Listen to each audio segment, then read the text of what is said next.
Bodhan sugar factory విషయంలో చేసినటువంటి నిర్లక్ష్యానికి మాత్రం నేను పర్సనల్గా చాలా అవమానంగా ఫీల్ అయిన అధ్యక్ష. అయినప్పటికీ ఇప్పటికి కూడా బోధన్ షుగర్ ఫ్యాక్టరీ తెరచకపోవడం, తెలంగాణ వచ్చి కూడా మా బోధన్ బిడ్డలకు న్యాయం జరగలేదన్న విషయం అర్థమవుతా ఉంది అధ్యక్ష.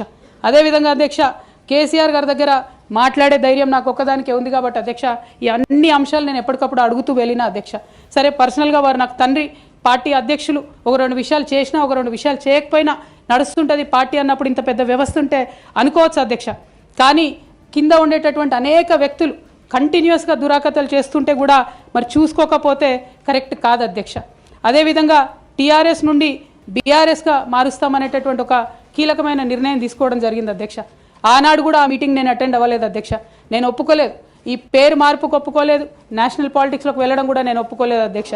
అంటే ఒక మాట అధ్యక్ష, ఇట్లాంటి హౌస్లో చెప్పొచ్చో లేదో కానీ తెలంగాణలో ఏం పీక్ కట్టలు కట్టినామని నేషనల్కి పోయి చేస్తాం అధ్యక్ష. మనం ఎన్ని పనులు మిగిలినాయి అధ్యక్ష తెలంగాణలో చేయాల్సినాయి?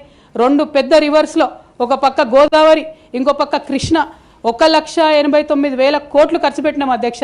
కొత్తగా ఇచ్చిన ఆయకట్టు ఎంత అంటే 14 లక్షల ఎకరాలు అధ్యక్ష. 1,89,000 కోట్లు అంటే ఎంత అధ్యక్ష? 1,00,000 కోట్లు ఖర్చు పెడితే 20 లక్షల మంది పేద ప్రజలకు ఇంటికి 5 లక్షలు వేసుకున్నా 20 లక్షల మందికి పేద ప్రజలకు ఇల్లు ఇవ్వచ్చు అధ్యక్ష మనం. కానీ 1,89,000 ఖర్చు పెడితే అధ్యక్ష జరిగింది ఎవరికి, ఒరిగింది ఎవరికి అంటే, ఒక వ్యక్తి 1989లో కంపెనీ పెట్టుకున్న ఆయన మన తెలంగాణ వచ్చిన తర్వాత ఫోర్బ్స్ జాబితా ఉంటుంది అధ్యక్ష, దాంట్లో 45వ స్థానం ఒక కాంట్రాక్టర్ దక్కించుకున్నాడు అధ్యక్ష. అంతకుమించి జరిగింది ఎవరికి ఏం లేదు అధ్యక్ష. ఇండ్లు లేని పేద ప్రజలకు ఇండ్లు రాలే అధ్యక్ష. కానీ ఆ కంపెనీకి మాత్రం 1,02,666 కోట్ల విలువైన ప్రాజెక్టులు ఒకటే కంపెనీకి పోయింది అధ్యక్ష.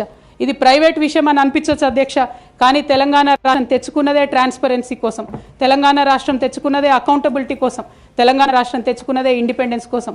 ఇవేవి లేనటువంటి తెలంగాణ రాష్ట్రాన్ని మనం ఊహించలేము అధ్యక్ష. చూసుకుంటూ ఊరుకోవడం కూడా సరికాదు అధ్యక్ష.